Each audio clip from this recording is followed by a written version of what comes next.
حنا جايين من كل مكان للصويرة زينة البلدان. Shalom Abracha, Chag Sameach à vous tous, que je vous protège, je vous donne la bracha et le briut Be'ez Hashem. Alors, on est maintenant en plein fête de Pessah et si Dieu veut, la semaine prochaine, on va lire la paracha de Shmini. Et la paracha de Shmini, c'est la paracha de l'inauguration de Beth Amikdash. Et comment a été inauguré le Beth Amikdash? Pendant 7 jours, Moshe Rabbeinu, il a fait tout le travail d'un Kohen Gadol. Le matin, il construit le Mishkan. Le soir, il le détache. Il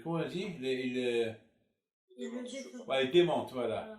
Il démonte le Mishkan, tout seul, hein. Et le lendemain matin, encore, ils veulent remonter, 7 jours. Et pendant 7 jours, les Kohanim, ils étaient assis dans le Beth Amikdash sans rien faire. Ils étaient comme des spectateurs. Spectateurs. Alors, il faut savoir pourquoi Moshe Rabbeinu alav shalom, il a eu ce zéchout-là de faire ce travail-là. Parce que Moshe Rabbeinu, il avait tellement envie qu'il soit le Kohen Gadol. Alors quand Baruch Hu lui a donné pendant une semaine de goûter ce qu'est être le Kohen Gadol. C'est lui qui fait monter le Mishkan, il démonte le Mishkan. Vous savez, c'est des miracles, hein. Parce que pour démonter un Mishkan et construire un Mishkan, ça prend moins une semaine. Une semaine pour le monter et une semaine pour le démonter. Et lui, il faisait tout ça en quelques minutes. Je ne sais pas comment il faisait. C'est comme si vous filmez un film et vous passez le film en vitesse. C'est comme ça. Alors, le 8e jour, Moshe Rabbeinu, il dit au Bnei Israël, voilà, aujourd'hui Hachem, il va apparaître. Aujourd'hui, c'est fini. Aujourd'hui, je vais le construire, je vais le faire monter et je ne vais plus le démonter. C'est fini. Parce qu'une fois, on le démonte, quand est-ce qu'on démonte le Mishkan? Ainsi, ils doivent voyager. Mais tant qu'ils sont restés là-bas, stables, donc ils ne vont pas le démonter, ils restent jusqu'à ce qu'ils voient les ananim qui montent. Les ananim, c'est les nuages qui montent. Donc ils comprennent que ça y est, ils doivent voyager. Et c'est comme ça ça s'est passé pendant 40 ans dans le désert. Le 8e jour, Moshe Rabbeinu, il dit à Aaron, aujourd'hui Hachem, il va apparaître. Il a dit Hayom, aujourd'hui. Aujourd'hui. C'est la folie. C'est-à-dire que Moshe Rabbeinu alav shalom, il savait que maintenant, à partir d'aujourd'hui, il doit donner les clés du Beth Amikdash à qui? À Aaron. Alors, il s'est passé quelque chose de très très grave. Alors, n'oubliez pas, c'était pendant les 12 jours d'inauguration de Beth Amikdash. Chaque chevet, il apportait un cadeau. Chaque chevet, chaque tribu, chaque prince, il apportait un cadeau. Un cadeau, un cadeau. Et c'est bizarre, vous avez bien remarqué que dans la Torah,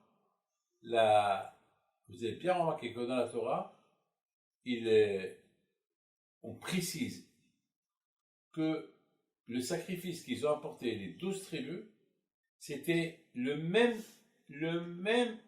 cadeau. C'est comme par exemple, s'il y a 12 généraux qui apportent le même cadeau au roi. Ils lui apportent 1 kilo de pommes, 1 kilo de carottes, 1 kilo de poire, 1 kilo de raisin, les mêmes. Alors, c'est ça la question. La question, pourquoi la Torah, elle a écrit? Pourquoi la Torah, elle a écrit chaque fois le même cadeau qu'ils ont apporté? Pourquoi la Torah ne dit pas et tel ont apporté le même cadeau, 1 kilo de carottes, 1 kilo de poire, 1 kilo de ça? Pourquoi chaque fois, et Yoël, il a apporté et David, il a apporté, enfin, c'est le même. Pourquoi? Et c'est pour ça la paracha de Kitissa, non, de Nassau, c'est la paracha la plus longue. Pourquoi c'est la paracha la plus longue? Parce que dans cette paracha-là, on nous parle des cadeaux que chacun il a apportés. C'est énorme. Quelle est la raison? Pourquoi la Torah, elle a écrit pour chacun ce qu'il a apporté, alors que c'est le même.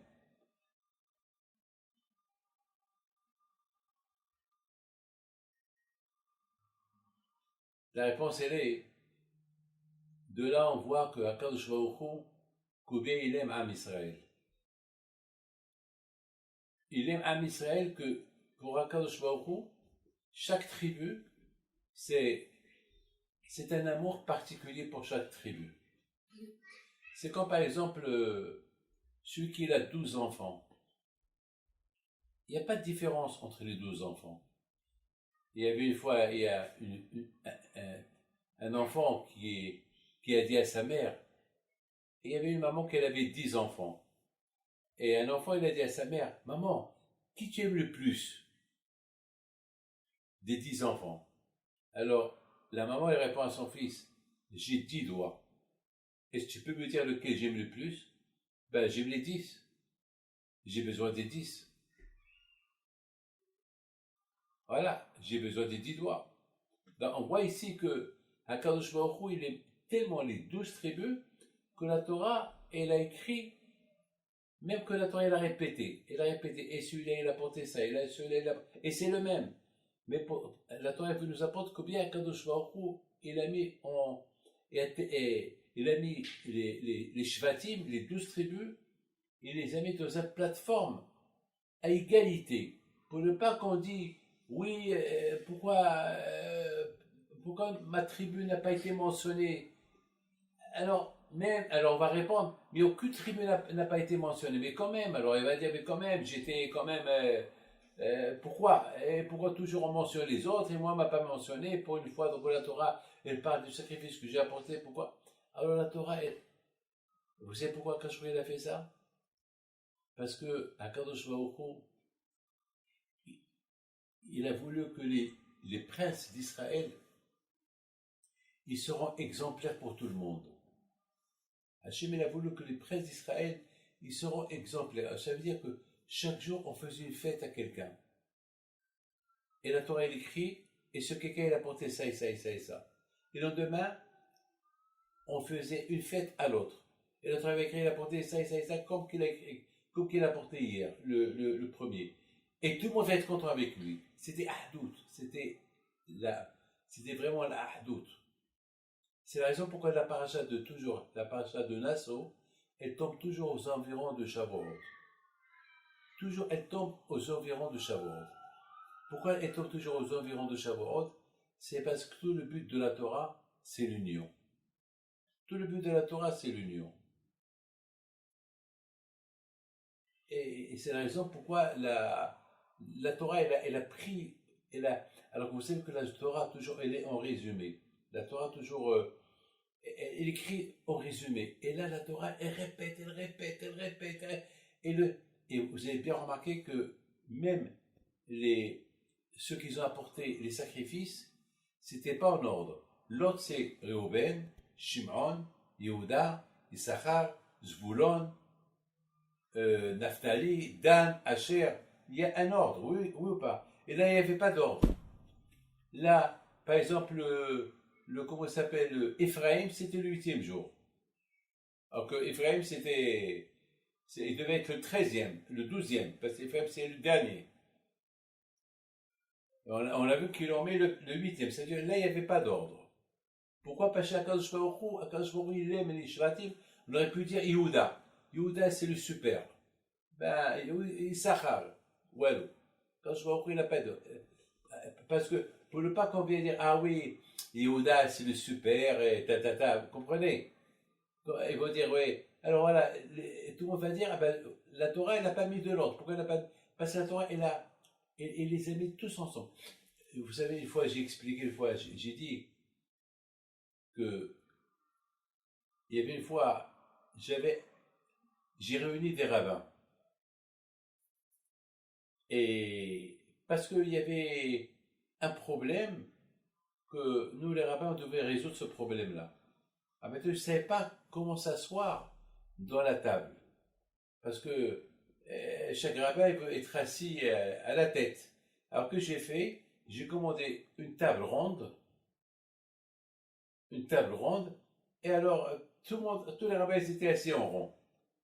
Comme ça, d'une manière que personne. D'ailleurs, c'est pour ça, à Pessah, on mange la galette toujours elle est ronde, la galette. Pourquoi? Parce qu'il dit, le rabbi Mitzant, il dit que la galette, elle est ronde pour nous rappeler qu'on doit être unis. On doit être unis. Voilà, il n'y a pas moi je suis mieux que toi, ou toi tu es mieux que moi. Et à tout le monde on est, Hachem nous a libérés tous, voilà. Maintenant, pourquoi je te dis tout ça?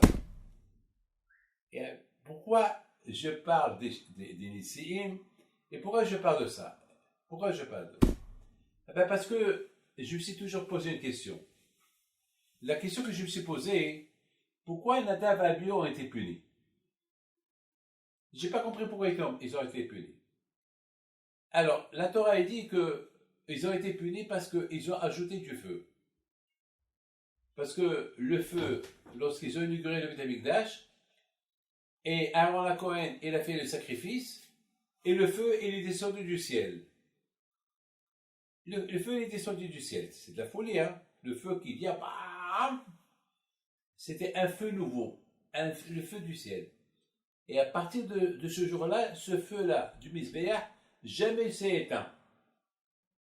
Toujours on ajoute du bois. Alors qu'est-ce qu'ils ont fait, Nadav et Abihu? Ils ont ajouté du feu. Ils ont ajouté, comme ça il y a. Alors quand je vois, ils les a punis. Mais tout de suite, c'est écrit dans la Torah, quand je vois il a dit au Bnei Israël, il faut que tout le monde pleure Nadav et Abihu. Alors maintenant, je me pose une question. Si Nadav et Abihu, ils sont tzadikim, alors pourquoi ils ont été punis? Parce qu'Hachem dit il faut les pleurer. Ça veut dire qu'ils sont tzadikim. Alors s'ils sont tzadikim, pourquoi tu les punis? S'ils ne sont pas tzadikim, et parce qu'ils ont ajouté le feu, ils ont été punis. Alors pourquoi Hachem dit il faut pleurer? On pleure pour un tzadik. Alors maintenant il y a une question. S'ils sont tzadikim, pourquoi ils sont morts? S'ils ne sont pas tzadikim, pourquoi il faut les pleurer? Alors ça veut dire que ici il y a, bien sûr, ici il y a un message. Il y a deux messages ici. Il y a deux messages. Moi je dis comme ça. Le message, il est clair. Écoutez très bien. Vous savez quoi, quand je vais au Chou, il ne punit pas tout de suite la personne. Quand je vais au Chou, il attend jusqu'à qu'il y ait le ras-le-bol. Ça veut dire, la personne, il va fauter. Quand je vais au Chou, il ne punit pas. Il attend. Encore, il va fauter. Il attend. Et à un moment donné, quand je vais au Chou, il dit, bon, c'est le ras-le-bol. C'est maintenant, nitma'a asea. Maintenant, là, il y a, ça y est, quand je vais au Chou, il punit. Alors, c'était quoi le ras-le-bol de Nadav et Abihu? Pour laquelle ils ont. C'est grave ce que je vais vous dire. Hein. Ça fait peur. Hein. C'est très grave ce que je vais vous dire. Haramim, ils disent que Nadav et Abihu, ils n'étaient pas mariés. Et le fait qu'ils n'étaient pas mariés, toutes les filles d'Israël, ils attendaient que Nadav ou Abihu, ils demandent une fille. Alors toutes ces filles étaient en liste d'attente. C'est-à-dire que toutes ces filles-là, ils voulaient se marier avec Nadav et Abihu. Nadav et Abihu ne vont pas se marier avec toutes les femmes. Mais au moins, s'ils se marient, les femmes qu'ils espéraient se marier avec eux, mettons, lorsqu'ils vont les voir mariés, alors ils vont en chercher ailleurs. Mais là, toutes les filles sont restées en stand-by. C'est-à-dire, ils attendaient que Nadav et Abihu, ils les demandent au mariage. Alors ça veut dire, si je comprends bien, ça veut dire que Nadav et Abihu, ils ont fait souffrir les Juifs. Ils ont fait souffrir ces filles-là.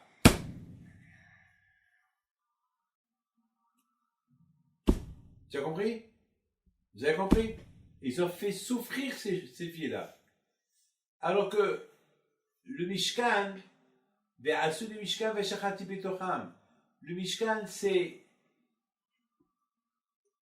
Mishkan, c'est l'union, c'est être ensemble. Comme on vient de vous dire, Akadosh Baruch Hu, il a été très, très, très pointilleux à ce que il ne fait pas d'appel à aucun prince d'Israël, à aucun chevet. Et là, Nadav et Abihu, le fait qu'ils n'étaient pas mariés, ça veut dire qu'ils ont manqué à la ahdout de Béni Israël. Mais d'autre côté, Nadav et Abihu, c'est pas qu'ils ne voulaient pas se marier. Eux, dans leur tête, ils disaient, mais quelle femme va nous accepter? Parce que Nadav et Abihu, ils étaient tellement proches d'Hachem, ils étaient tellement des grands tzadikim, jusqu'à que ils ne se voyaient pas se marier. Mais, entre-temps, ils ont fait souffrir les juifs, les filles juives. Et c'est ça la punition que Hachem a puni Nadav et Abihu. Hachem a puni Nadav et Abihu le fait qu'ils ont cru il n'y a aucune fille qui est valable pour se marier avec eux, et que, entre-temps, les filles juives, ils souffrent. Vous savez, je vous dis quelque chose. Il y a beaucoup de fois, lorsque je reçois des gens, il y a beaucoup de fois, ça arrive qu'il y a des filles qui ne veulent pas se marier. Pourquoi? Parce qu'ils pensent à quelqu'un. Alors moi, je leur dis, mais tu penses à quelqu'un, mais ce quelqu'un-là, il ne veut pas se marier avec toi. Vous savez qu'est-ce qu'ils me disent? Ben, tant qu'il n'est pas marié, j'ai encore un espoir. Et une fois qu'il s'est marié, alors, lorsqu'il vient me voir, vous savez qu'est-ce qu'il me dit? Il dit, peut-être il va divorcer. Et après, il va me demander au mariage. Mais je dis, mais vous êtes folle? Ça y est, il t'a pas demandé au mariage lorsque il était jeune homme. Et maintenant qu'il s'est marié, tu rêves qu'il va divorcer pour te marier, mais t'es folle. Donc, beaucoup de fois, il y a des choses comme ça il y a beaucoup de fois alors, c'est ça la faute qu'ils ont fait. Alors, n'oubliez pas une chose, que étant donné que cette histoire-là s'est passée le mois de Nissan, vous savez que le mois de Nissan, c'est le mois de la préparation de Matan Torah. Et pour recevoir la Torah, il faut l'union. Alors, c'est ça. Donc, eux, ils ont fait une faute par rapport à Ahdout. Alors, c'est la raison pourquoi Akadosh Baruch Hu, il les a considérés des grands tzadikim. Parce que eux, ils ont voulu Bekobatam Ifne Hashem Bayamoto. Eux, ils étaient tellement amoureux d'Hachem, ils aimaient tellement Hachem, jusqu'à qu'ils ont ajouté le feu. Même s'ils savaient que ce qu'ils vont faire, c'est grave pour eux. Mais ils sont fous. Ils ont dit, on fait ça pour Hachem. Mais Akadosh Baruch Hu leur a dit, bon, par rapport à ça, je vous comprends. Vous faites ça pour moi.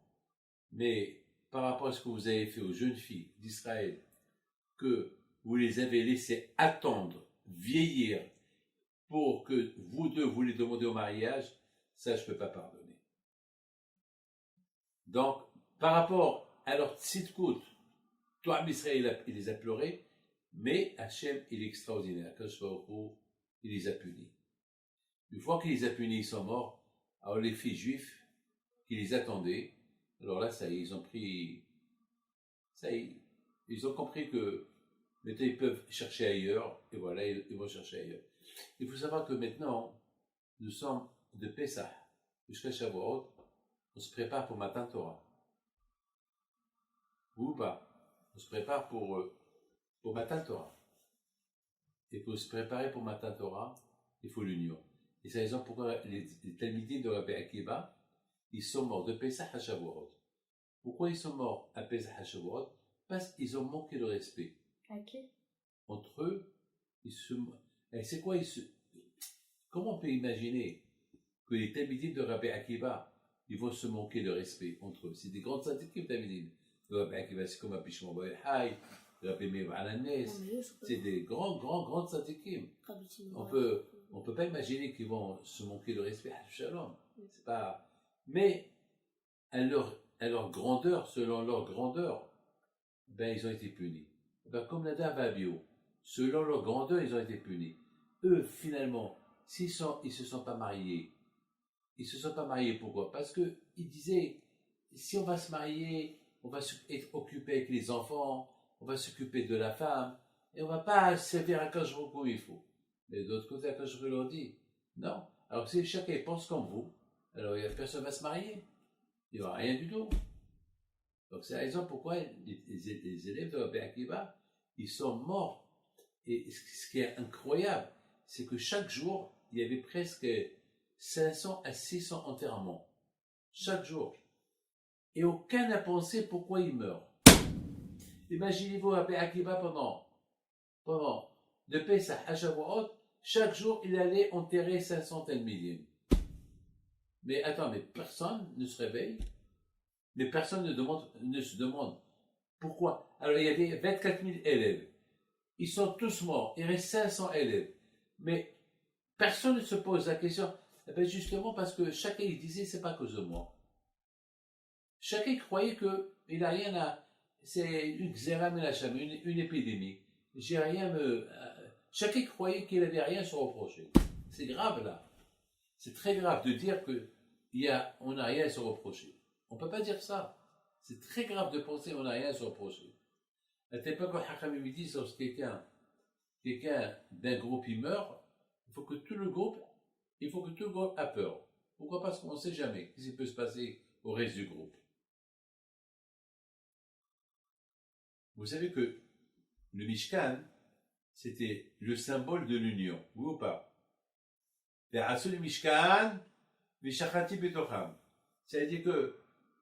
dire que Akadosh Baruch Hu, il va résider dans toi en Israël. Ça veut dire que si Hachem réside sur toi en Israël, ça veut dire toi en Israël doit être Be'ahdout, oui ou pas?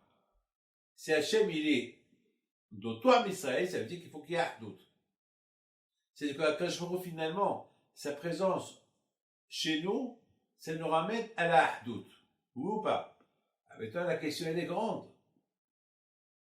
La question elle est grande.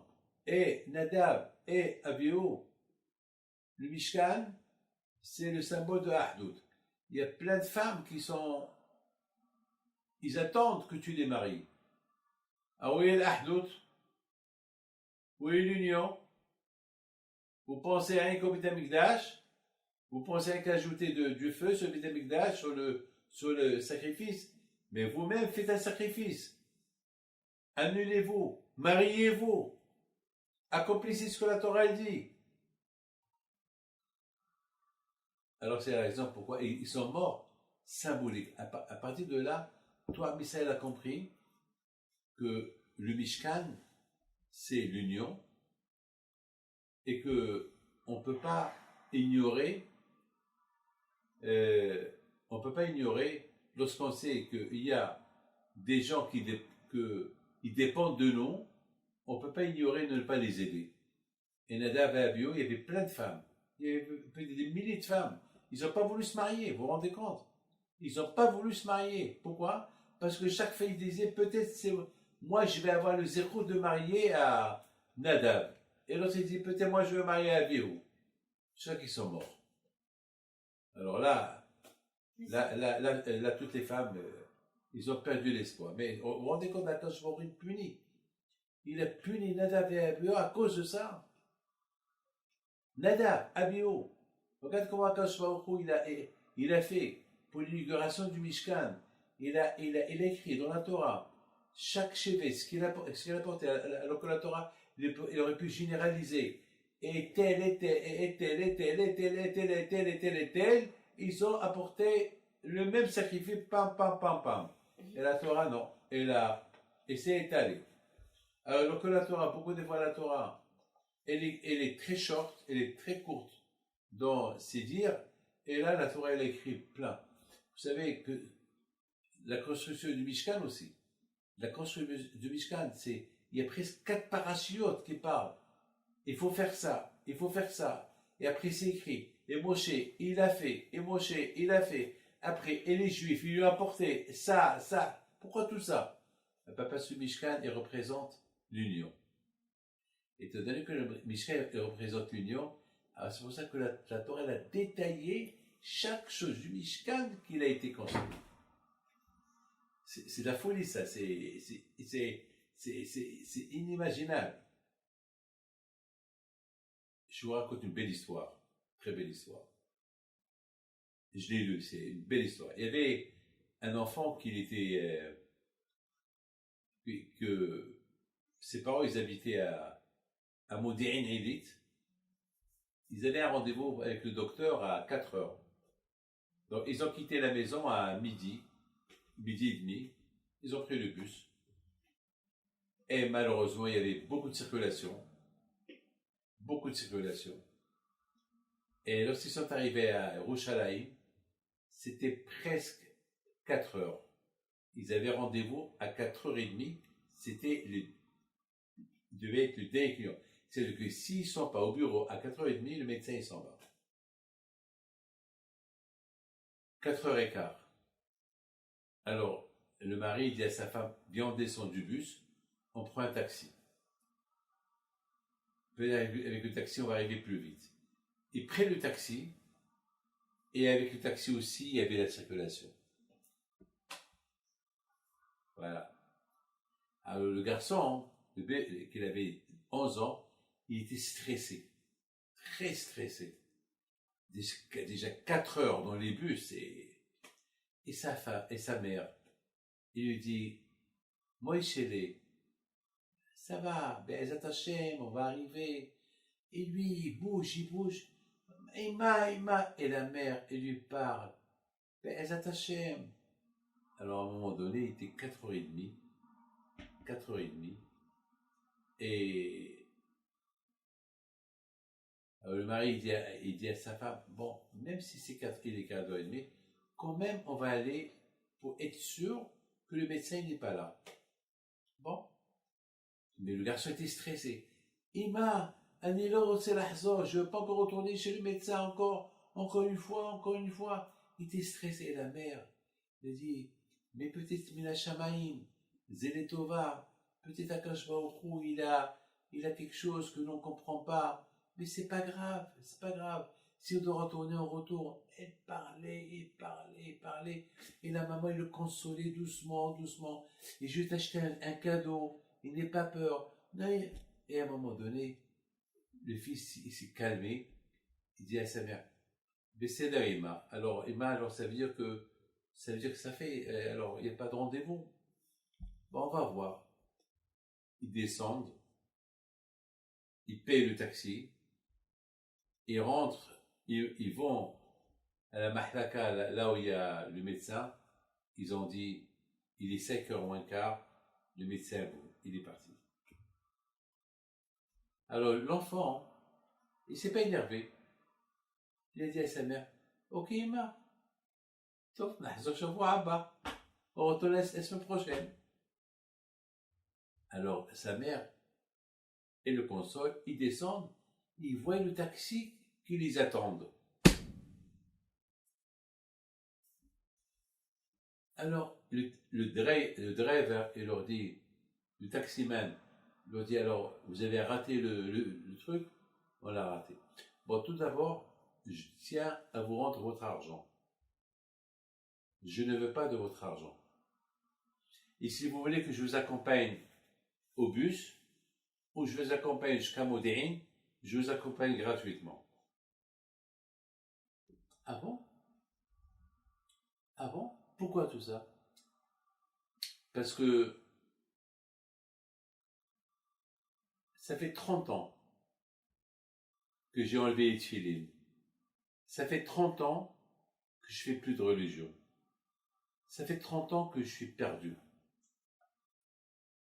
Et vous, madame, la façon comment vous avez parlé du bitachon à votre fils, comment vous avez parlé à votre fils, ça m'a rappelé comment ma mère, elle me parlait. Merci. Vous m'avez ça me donne à réfléchir. Alors, vous voulez que je vous accompagne où? Accompagne-nous au bus, mais il faut qu'on vous paye. On peut pas, on n'a pas le droit de prendre ça gratuit. Non. Ou si vous avez besoin de passer. Elle a dit non, je veux pas, parce que je vous dois tout. Je vous dois. Bon. Accompagner, mais ils accompagnent à la Tahana Mekazit, le bus. Une semaine plus tard, le téléphone qui sonne chez la famille. Allô, c'est Eli. Eli? Ken? Un chez la monite. Le chauffeur du taxi que je vous ai pris chez le médecin. Ah, shalom, shalom. Simplement, je vous appelle pour vous dire merci. Je dois vous dire que ça fait maintenant une semaine que je vais à la synagogue. Merci beaucoup. Grâce les paroles de madame, comment elle a parlé sur le bitachon et l'aïmouna, et comment elle a calmé son fils, ça m'a aidé à me réveiller. Et maintenant, si Dieu veut, Be'ez Hashem, je ne peux que continuer. Un mois plus tard, il les appelle. Il leur dit, allô, shalom, Mim Daber, qui parle? C'est Eli, le Nahag. Ah, shalom, ça va? Baruch Hashem. Simplement, je vous rappelle pour vous dire que maintenant, Baruch Hashem, j'étudie, je commence à étudier la Torah, je commence maintenant, ma femme, on commence à faire la partie familiale, on commence à manger cachère, et tout cela pourquoi? Une femme. La patience que cette femme, elle a pris avec son fils. Ahdout. Ahdout. Ah, maintenant, le mari, il dit à sa femme, maintenant ma femme, tu as compris pourquoi on a raté le train, pourquoi on a raté le docteur. Parce qu'Hachim, il a voulu qu'on prend le taxi, pour que ce taxi-là, il entend la conversation, que tous ces Minashamaim, lorsqu'on disait à notre fils, c'est Hachem qui décide tout, et si Hachem ne veut pas qu'aujourd'hui, on voit le médecin, c'est Minashamaim, alors, voilà, c'est tout Minashamaim. Eh ben, pourquoi je vous raconte cette histoire? La fête de Pessah, que chaque année, on fête la fête de Pessah, on fête la fête de Pessah pour se rappeler que le but de la fête de Pessah, c'est quoi? C'est Matan Torah. C'est tout. Et chaque année, on la répète. Et chaque année, on la répète. Chaque année, on la répète. Parce que ça est très fort. Et chaque année, on répète que pour recevoir la Torah, il faut qu'il y ait Ahdout, il faut qu'il y ait l'union. Il ne faut pas que je pense à moi, à ma femme, à mes enfants. Il faut que je pense à tout le monde. C'est ça, Ahdout. Et malheureusement, c'est grave ce qui s'est passé avec les élèves de Rabbi Akiva. Chaque année, on fait le deuil pour les élèves de Rabbi Akiva, pour nous rappeler que le but de Matan Torah, c'est Ahdout. Et le fait que eux, il leur manquait cette Ahdout-là, entre eux, le Nahagou Kavod Zebezi, ça veut dire, comment tu vois tes copains qui meurent chaque semaine, chaque jour, et tu réfléchis pas pourquoi il y a ça? C'est grave ça. C'est la raison pourquoi chacun de nous, il doit bien réfléchir. Il faut réfléchir 2 fois avant de faire la chose. Et c'est ça, et on tombe avec la paracha de Shmini. La paracha de Shmini, on voit aussi, c'est la paracha de Nassau, ça parle de Ahdout. Combien la Torah est là. Parler du Mishkan, ça représente Ahdout. Combien la Torah a parlé les sacrifices qu'ils ont apportés les Nissim, ce qui représente Ahdout. Et vous, Nadav Avio, vous voyez que sans Ahdout, rien ne tient. Et vous n'avez pas d'appel pour ces filles-là qui vous attendent. Que vous allez dire quoi? On ne peut pas se marier, vous n'avez pas le droit. Vous êtes obligé de se marier. Vous faites souffrir les gens. Tout le but de du Mishkan, c'est Ahdout. Le but de Shavuot, c'est Ahdout. Et où est votre Ahdout? Donc, ils étaient des grands tzadikim. Mais le fait que, c'est pour ça qu'on dit du Koré à Kadesh. Akadosh Baruch Hu, il s'est sanctifié avec la mort de Nadav et Abihu. Il s'est sanctifié. C'est-à-dire que lorsque les gens vont voir ce qui s'est passé, ils vont apprendre à ne pas être comme ça. Et s'ils apprennent à ne pas être comme ça, ça vaut la peine. C'est ça, Amisaï. Que le bon Dieu protège et vous donne bracha v'atzlaha, Geut haguf, parnasa tova, et aliyah batorah v'rat shamayim.